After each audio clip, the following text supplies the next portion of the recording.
dawn after Eden, the earth lay quiet beneath a rising sun. The garden was closed, its gates sealed by light. Yet life continued beyond its borders. Adam and Eve walked through the morning mist, the memory of paradise still burning softly in their hearts.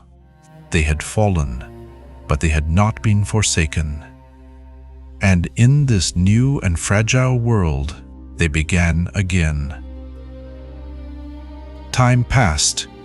Eve conceived and gave birth to her first son. She looked upon the child with trembling joy and said, "With the help of the Lord, I have brought forth a man." They named him Cain, the firstborn of humanity. For the first time since creation, the world echoed with the cry of a newborn.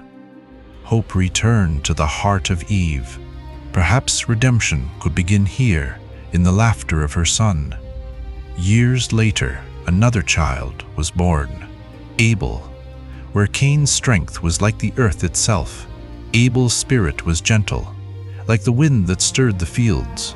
The two brothers grew beneath the same sky, played in the same streams, and learned from the same parents.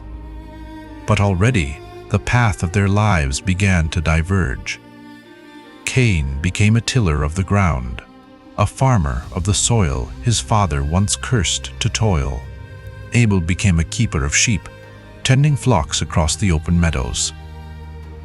The brothers grew into men. Cain's fields stretched wide with grain and fruit, and his hands bore the calluses of hard work.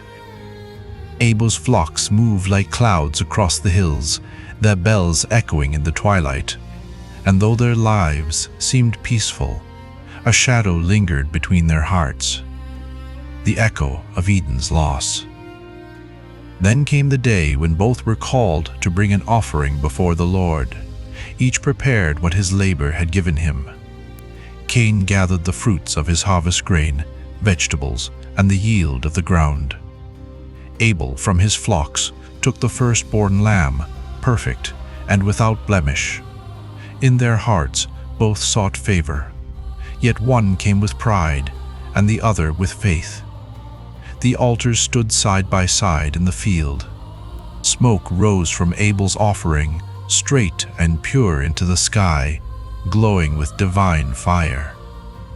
But Cain's altar stood silent. No flame descended, no warmth of acceptance filled the air. And in that silence, jealousy was born. Cain's face fell, his heart heavy and confused. Why had his gift been passed over? Why had his brother's sacrifice been received, while his own remained cold upon the stones? In that moment, God spoke, not in wrath, but in warning. Why are you angry? Why is your face downcast? If you do what is right, will you not be accepted? But if you do not, sin is crouching at your door. It desires you, but you must rule over it. Cain heard the words, but his heart hardened. He looked toward Abel, his brother, his rival, and something darker than grief began to stir within him.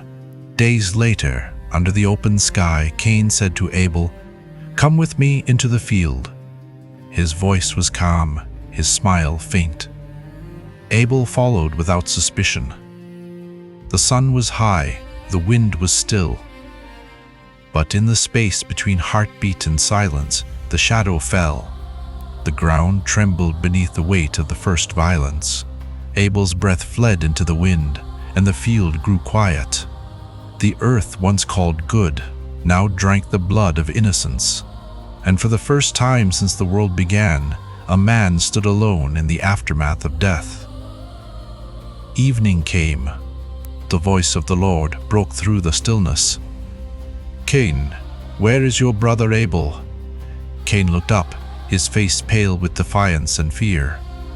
"I do not know," he said. "Am I my brother's keeper?" But the voice of heaven answered, "What have you done?" "Your brother's blood cries out to me from the ground." Then came the judgment, not of annihilation, but of exile. Now you are under a curse and driven from the ground, said the Lord. When you work the soil, it will no longer yield its crops for you. You will be a restless wanderer upon the earth. Cain fell to his knees. My punishment is greater than I can bear, he cried. Today you drive me from the land, and I will be hidden from your presence. Whoever finds me will kill me.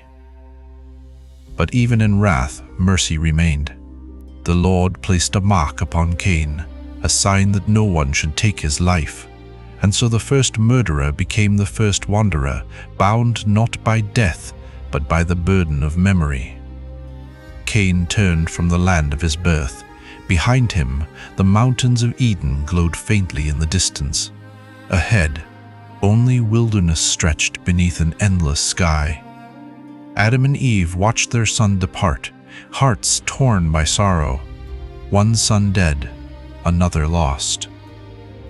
The weight of disobedience had become the weight of history. Eve wept beside the empty field where Abel had once tended his flock.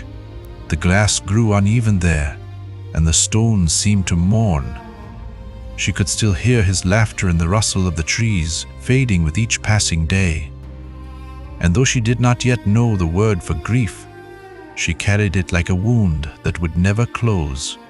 Cain wandered eastward into the land of Nod, a place without rest, without home. He built a city there, the first ever made by human hands. Walls rose where once there had only been open fields. Inside those walls, the echo of Abel's voice faded into history. Civilization began, but its foundation was stained with blood. Time moved on. The sons of Cain multiplied and filled the earth with art, trade, and metalwork. They built instruments and forges, cities and altars. Yet, in every human endeavor, the old shadow remained. Ambition without peace, progress without innocence. The echo of Cain's jealousy became a mirror for all who would follow. Back in the valley, Adam and Eve aged beneath the same sun that once shone on paradise. Their faces were lined by toil, their hearts scarred by loss. But even in their sorrow, hope flickered again. Eve bore another son, and she named him Seth, saying, God has granted me another child in place of Abel, since Cain killed him. And through Seth's line, the promise of life continued, a thread of redemption running quietly through generations. Centuries would pass, kingdoms would rise and fall, yet the story of two brothers would never be forgotten. It would become the first reflection of the human heart, of envy and grace, of guilt and forgiveness. For within Cain's question, "Am I my brother's keeper?" lies the struggle of all humanity, and within God's mercy toward him lies the endless patience of the divine. In the silence of the ancient field, the wind still whispers, the soil remembers. And where blood once cried for justice, now a single flower grows, pale, fragile, yet alive. It is the world's first symbol of mercy, the sign that even in judgment, God's compassion endures. The story of Cain and Abel is not only about a crime, it is about a choice. It is about the moment when humanity looked inward and discovered the power to love and the power to destroy. It is the story of every heart that wrestles with pride, with jealousy, with forgiveness. It is the mirror of the soul. And yet, in all its tragedy, it points forward toward reconciliation, toward grace. For if one brother's blood cries out from the ground, another's would one day speak a better word, not of vengeance, but of redemption. In this truth, the story of Cain and Abel finds its completion, that even in exile, the hope of return remains. that even in judgment there is mercy, and that even in humanity's darkest act, the light of God is never truly extinguished.